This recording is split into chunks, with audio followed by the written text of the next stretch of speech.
आप सभी का खैर मकदम है आपके अपने official YouTube channel chalk and duster academy में एक बार फिर से। और आज आप लोगों के लिए एक अहम वीडियो लेके मैं हाजिर हुआ हूँ। जैसे कि आप लोगों को मालूम है कि अभी जो है वो CUET PG एंट्रेंस एग्ज़ाम के जो फॉर्म भरे जा रहे हैं और काफ़ी सारे बच्चे इंतज़ार कर रहे हैं। जो बच्चे JMI यानी कि जामिया मिल्लिया इस्लामिया और अलीगढ़ मुस्लिम यूनिवर्सिटी से MA उर्दू करना चाहते हैं, उनके फॉर्म जो है वो कब तक आएंगे। तो ऐसा इम्कान है कि आपके फरवरी में आपके जो है वो फॉर्म देखने को मिलेंगे और ईद के बाद जो है वो आपका क्या होगा, एग्ज़ाम होगा, एंट्रेंस एग्ज़ाम होगा। क्योंकि आपको पता है जामिया और अलीगढ़ जो है MA उर्दू का जो एग्ज़ाम कंडक्ट कराते हैं वो अपना जो है वो अलग कराते हैं, CUET के तहत नहीं होता है।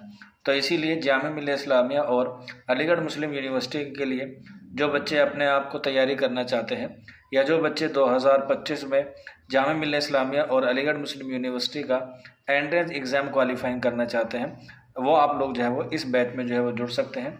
ये आप लोग देख सकते हैं ऊपर की तस्वीर में और नीचे की तस्वीर में, ये वो बच्चे हैं जिन्होंने 2024 में हमारे यहाँ से क्या हुई है, कामयाब हुए हैं, जिसमें अलग अलग इलाके के अलग अलग स्टेट के जो बच्चे शुमार होते हैं और उसमें जो है वो अपने आप को प्रेजेंट करते हैं और उसके बाद जो है वो कामयाबी तक पहुंचते हैं।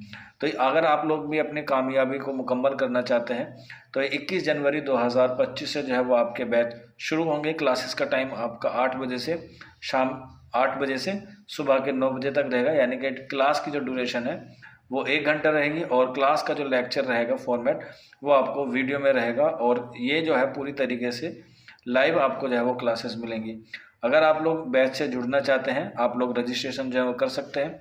आप लोग नीचे देख सकते हैं, ये हमारा व्हाट्सअप नंबर है 9045220432 और इस पर जो है वो आप अपना नाम, अपने स्टेट का नाम और जामिया या AMU MA उर्दू लिख के व्हाट्सअप कर देंगे तो आपको सारी इन्फॉर्मेशन जो है वो मिल जाएंगी। ये बच्चों ने जो है हमारे यहाँ पर तैयारी की थी और अल्हम्दुलिल्लाह इनका 2024 में जो है वो जामिया मिल्लिया इस्लामिया और अलीगढ़ मुस्लिम यूनिवर्सिटी में जो है वो सिलेक्शन हो गया। क्योंकि आपको पता होगा जामिया और अलीगढ़ का जो सिलेबस होता है वो CUET से अलग होता है, क्योंकि अलीगढ़ और जामिया में जो है वो आपको ऑब्जेक्टिव के साथ साथ आपको पार्ट बी भी जो है वो देखने को मिलता है, जिसे हम लोग एक तरीके से कह सकते हैं सब्जेक्टिव पार्ट होता है। जैसे अलीगढ़ मुस्लिम यूनिवर्सिटी में जो है वो मतन जो है वो कहा जाता है, क्योंकि मतन से जो है वो सवाल जो है वो काफ़ी सारे आते हैं। इसका पैटर्न क्या होता है एग्ज़ाम का, उसका लेवल क्या होता है, क्या मतन कितना पढ़ना होता है, कैसे पढ़ना होता है, उस पर मैं आप लोगों के लिए जल्द से जल्द जो है वो एक वीडियो फराहम करा दूंगा। बाकी जो बच्चे बैच से जुड़ना चाहते हैं वो इस दिए गए नंबर पर जो है रब्ता कर सकते हैं, आपको सारी इन्फॉर्मेशन जो वहाँ पर अवेलेबल हो जाएगी। आज की वीडियो में इतना ही था, मिलते हैं आप लोगों से जल्द ही नेक्स्ट वीडियो में। शुक्रिया फॉर वॉचिंग दिस वीडियो।